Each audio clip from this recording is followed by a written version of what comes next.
আসসালামু আলাইকুম। তো ফাইনালি আগামীকাল সকালে আমরা জানতে পারবো নেইমার জুনিয়র ব্রাজিলের স্কোয়াডে থাকবে কি থাকবে না।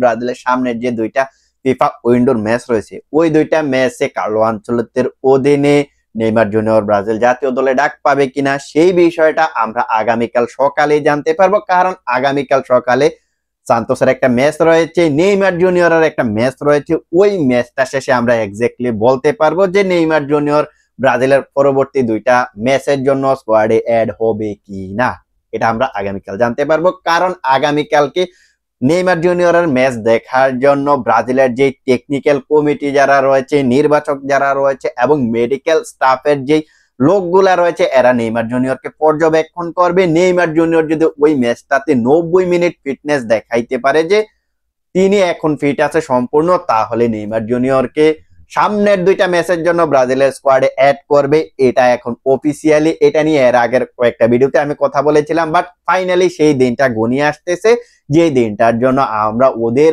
আগ্রহে বসে আছি যে নেইমার জুনিয়র ব্রাজিল জাতীয় দলের স্কোয়াডে আসবে কি আসবে না, আর নেইমার জুনিয়রকে এখন কি প্রুভ করতে হবে সেই সম্পূর্ণ বিষয়টা কিন্তু আমরা আগামীকাল দেখতে পারবো। এখন নেইমার জুনিয়রকে ব্রাজিল জাতীয় দলের স্কোয়াডে আসতে হলে কি করতে হবে আগামীকাল দেখুন।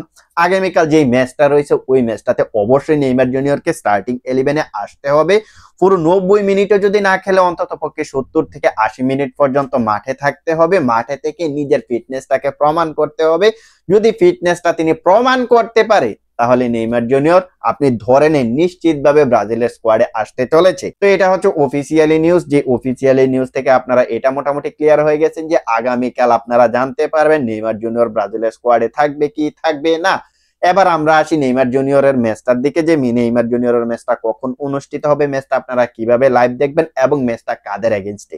প্রথমত আমি আসি ম্যাচটা কাদের এগেইনস্টে খেলবে সান্তোস, নেইমার জুনিয়রের অপোনেন্ট কে হবে সেই বিষয়টার দিকে আসি। দেখুন ব্রাজিলিয়ান লিগের 18তম রাউন্ডে আগামীকাল সান্তোস খেলতে নামবে জুভেন্টেডুসের এগেইনস্টে, যেই জুভেন্টেডুস এই মুহূর্তে পয়েন্ট টেবিলের 19 নম্বরে আছে আর সান্তোস আছে এই মুহূর্তে পয়েন্ট টেবিলের 17 নম্বরে। যেখানে আমরা দেখতে পাইতেছি যে সান্তোস এবারের মৌসুমে অলরেডি 16টা ম্যাচ খেলেছে, যেখানে 9টা পরাজয় 4টা জয় এবং 3টা ম্যাচ ড্র করে তারা এই মুহূর্তে 15 পয়েন্ট নিয়ে পয়েন্ট টেবিলে 17 নম্বরে আছে।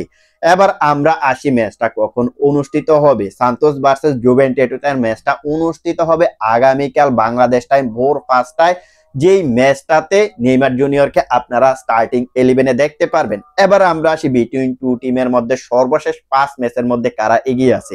আপনি যদি দুই দলের সর্বশেষ 5 ম্যাচের হেড টু হেড রেজাল্ট দেখেন তাহলে কিন্তু দেখতে পারবেন যে সর্বশেষ 5 ম্যাচে সান্তোস এই টিমটার এগেইনস্টে জয় পেয়েছে, 3টাতে একটা ড্র করেছে এবং একটা মাত্র ম্যাচ হেরেছে।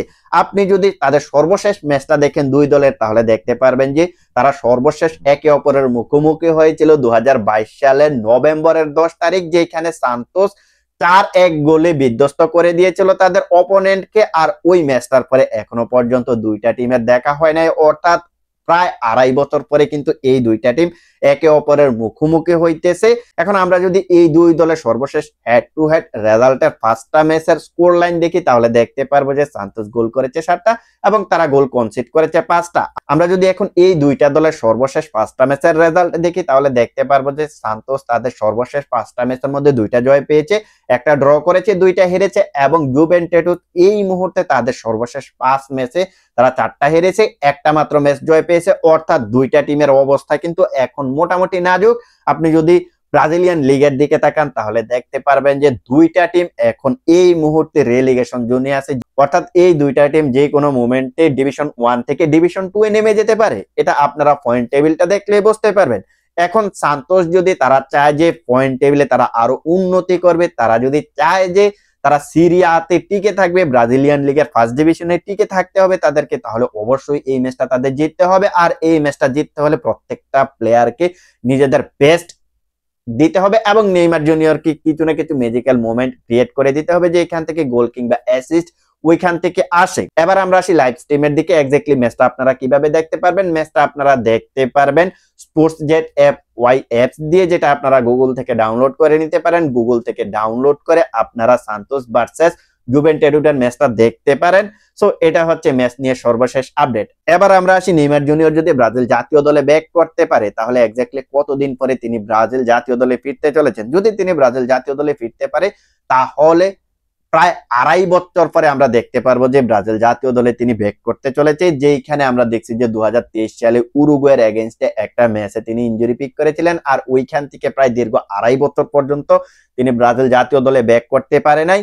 আর এখন যদি ব্যাক করতে পারে প্রায় দীর্ঘ 2.5 বছর পরে তিনি ব্রাজিল জাতীয় দলে ব্যাক করবেন। সো এটা হচ্ছে নেইমার জুনিয়রকে নিয়ে সর্বশেষ আপডেট, যে আপডেট থেকে আপনারা এটা এক্স্যাক্টলি জানতে পেরেছেন যে আগামীকালই ডিসাইড হয়ে যাবে নেইমার জুনিয়রের ভাগ্যটা, আসলে তিনি ব্রাজিল জাতীয় দলে ব্যাক করবে নাকি ব্যাক করতে পারবে না, এটা আপনারা আগামীকাল জানতে পারবেন। এবং নেইমার জুনিয়রের আগামী ম্যাচটার আপডেট আপনারা আশা করি সম্পূর্ণ এই ভিডিওটা থেকে জানতে পেরেছেন।